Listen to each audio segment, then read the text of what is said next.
అనగనగనగా ఒక చిన్న పల్లెటూరు. ఆ పల్లెటూరిలో ఒక రైతు. ఆ రైతు తాను పండించిన పంటలన్నీ తీసుకెళ్ళి ఒక గోడౌన్‌లో దాచేవాడు. అమ్మయ్యా!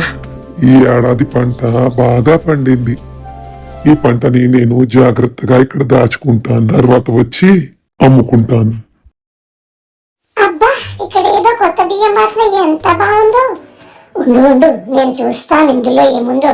ముందు ఈ రైతుని వెళ్ళిపోని. అమ్మయ్యా, ఈ రైతు వెళ్ళిపోయాడు. ఇంకా నేను లోపలికి వెళ్ళి బియ్యం తినేయచ్చు. ఏమిటి, ఈ పిల్లి ఇప్పుడు ఎక్కడి నుంచి వచ్చింది?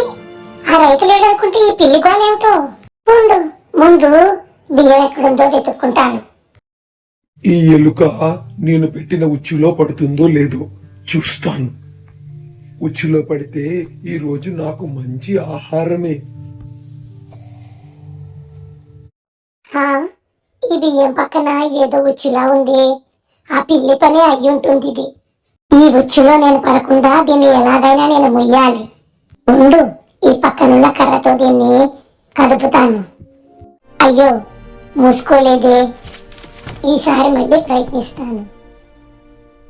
అమ్మో, మూసుకుంది. మంచిదే, నేను పడలేదు అందులో.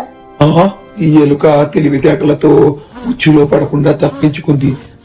నేను దీన్ని పరుగున పట్టుకుంటాను. అమ్మో, చచ్చాను. పిల్లి, తొందరకంటే ఆలోచన గొప్పది. నీ ఉచ్చులో నేను పడకుండా ఎలా తప్పించుకున్నానో చూసావా?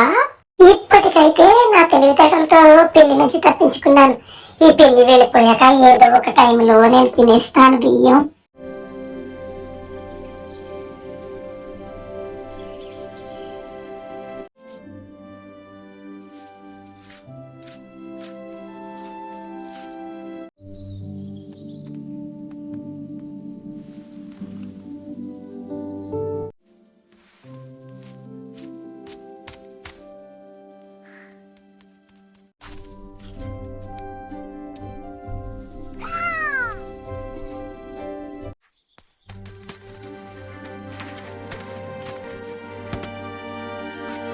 ఎలుక మళ్ళీ తన తెలివితేటలతో తప్పించుకుంది.